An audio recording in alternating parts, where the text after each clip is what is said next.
ಮಾಜಿ ಸೈನಿಕನೋರ್ವರ ಮೇಲೆ ನಡೆದ ಗುಂಪು ಹಲ್ಲೆ ಪ್ರಕರಣಕ್ಕೆ ಸಂಬಂಧಿಸಿ ಪೊಲೀಸ್ ಇಲಾಖೆ ಸೂಕ್ತವಾದ ಕಾನೂನು ಕ್ರಮ ಜರುಗಬೇಕು ಎಂದು ಅಖಿಲ ಕರ್ನಾಟಕ ಮಾಜಿ ಸೈನಿಕರ ಸಂಘದ ದಕ್ಷಿಣ ಕನ್ನಡ ಜಿಲ್ಲಾ ಘಟಕದ ಅಧ್ಯಕ್ಷ ನೋರ್ಬರ್ಟ್ ರೋಡ್ರಿಗಸ್ ಒತ್ತಾಯಿಸಿದ್ದಾರೆ. ಅವರು ಬಿಸಿ ರೋಡಿನಲ್ಲಿ ಪ್ರೆಸ್ ಕ್ಲಬ್ನಲ್ಲಿ ಕರೆದ ಸುದ್ದಿಗೋಷ್ಠಿಯಲ್ಲಿ ಮಾತನಾಡಿದ್ದಾರೆ. ಶ್ರೀನಗರದಲ್ಲಿ ಕರ್ತವ್ಯಕ್ಕೆ ಹಾಜರಾಗಬೇಕಿದ್ದ ಸೈನಿಕ ವಸಂತ ಪೂಜಾರಿ ಅವರನ್ನು ವಿಮಾನ ನಿಲ್ದಾಣದಲ್ಲಿ ಬಿಟ್ಟು ಅವರ ಕೋರಿಕೆಯಂತೆ ಅದೇ ದಿನ ರಾತ್ರಿ ವಸಂತ ಪೂಜಾರಿ ಅವರ ಪತ್ನಿ ಸಂಧ್ಯಾ ಹಾಗೂ ಮಗನನ್ನು ವೇಣೂರು ದೇವಸ್ಥಾನಕ್ಕೆ ಕರೆದುಕೊಂಡು ಹೋಗಿ ರಾತ್ರಿ ಹತ್ತಡ್ಕ ಮನೆಗೆ ವಾಪಸ್ಸು ಬಿಟ್ಟು ಮಗ ಹಾಗೂ ಸ್ನೇಹಿತನ ಜೊತೆ ಮನೆಗೆ ವಾಪಸ್ಸಾಗುತ್ತಿದ್ದ ವೇಳೆ ಶಾಂತಪ್ಪ ಪೂಜಾರಿ ಹಾಗೂ ಶಿವಪ್ಪ ಪೂಜಾರಿ ಜೊತೆ 15 ಜನ ತಂಡ ಕಾರನ್ನು ಅಡ್ಡಗಟ್ಟಿ ಮಾರಣಾಂತಿಕ ಹೊಡೆದಿದ್ದಾರೆ. ಅಲ್ಲದೆ ಕೊಲೆ ಬೆದರಿಕೆಯನ್ನು ಕೂಡ ಒಡ್ಡಿದ್ದಾರೆ ಎಂದು ಅವರು ತಿಳಿಸಿದ್ದಾರೆ.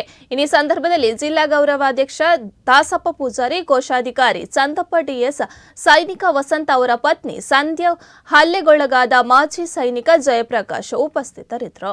ವಸಂತ ಪೂಜಾರಿ ಅವರ ಮನೆ ನಾಲ್ಕೂರಿನ ಅಟ್ಟದಡ್ಕದಲ್ಲಿ ಅವರ ಮನೆಗೆ ಬಂದು ಅವರಿಗೆ ಏರ್ಪೋರ್ಟ್ಗೆ ಕರ್ಕೊಂಡೋಗಿ ಅಲ್ಲಿ ಡ್ರಾಪ್ ಮಾಡುವಾಗ ಅವರು ಹೇಳಿದ್ರು, ಅದೇ ದಿವಸ ಒಂದು ದೇವಸ್ಥಾನದಲ್ಲಿ ಒಂದು ಪೂಜೆ ಇತ್ತು.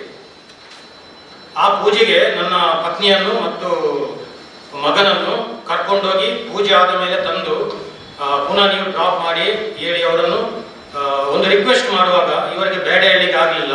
ಸೊ ಇವರು ಏರ್ಪೋರ್ಟಿಂದ ಅವರ ಫ್ಯಾಮಿಲಿಯನ್ನು ಅಟ್ಟದಡ್ಕದಲ್ಲಿರುವವರ ಮನೆಗೆ ಡ್ರಾಪ್ ಮಾಡಿ ಮತ್ತು 8:30 ಪುನಃ ಬಂದು ಅವರನ್ನು ದೇವಸ್ಥಾನಕ್ಕೆ ಕರೆದುಕೊಂಡು ಹೋಗಲು ವೇಣೂರಲ್ಲಿ ಕರ್ಕೊಂಡು ಹೋದರು. ರಸ್ತೆಯಲ್ಲಿ ಇವರ ಇನ್ನೊಬ್ಬ ಫ್ರೆಂಡ್ ಸಿಕ್ಕಿದ್ರು, ನವೀನ್ ಪೂಜಾರಿಯನ್ನು ಸಹ ಕರ್ಕೊಂಡು ಹೋದ್ರು. ಟೋಟಲ್ 5 ಜನ ಇದ್ರು. ದೇವಸ್ಥಾನದಲ್ಲಿ ಪೂಜೆ ಆದ ಮೇಲೆ ರಾತ್ರಿ ಸುಮಾರು 12:10ಕ್ಕೆ ಪುನಃ ವಸಂತ ಪೂಜಾರಿ ಅವರ ಫ್ಯಾಮಿಲಿಯನ್ನು ಅವರ ಮನೆಗೆ ತಲುಪಿಸಿ ನಮ್ಮ ಜಯಪ್ರಕಾಶ್ ಅವರು ನವೀನ್ ಮತ್ತು ಅವರ ಮಗನೊಟ್ಟಿಗೆ ರಿಟರ್ನ್ ಅವರ ಮನೆಗೆ ಹೋಗುವಾಗ ದಾರಿಯಲ್ಲಿ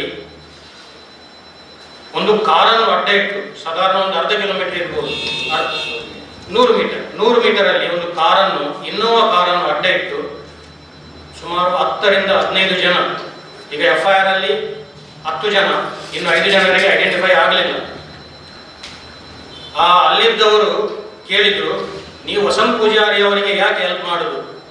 ಯಾಕೆಂದ್ರೆ ಅದರಲ್ಲಿ ಇಬ್ಬರು ಅವರ ಕುಟುಂಬದವರು ಸಹ ಇದ್ರು. ಅವರಿಗೆ ಯಾಕೆ ನೀವು ಹೆಲ್ಪ್ ಮಾಡೋದು?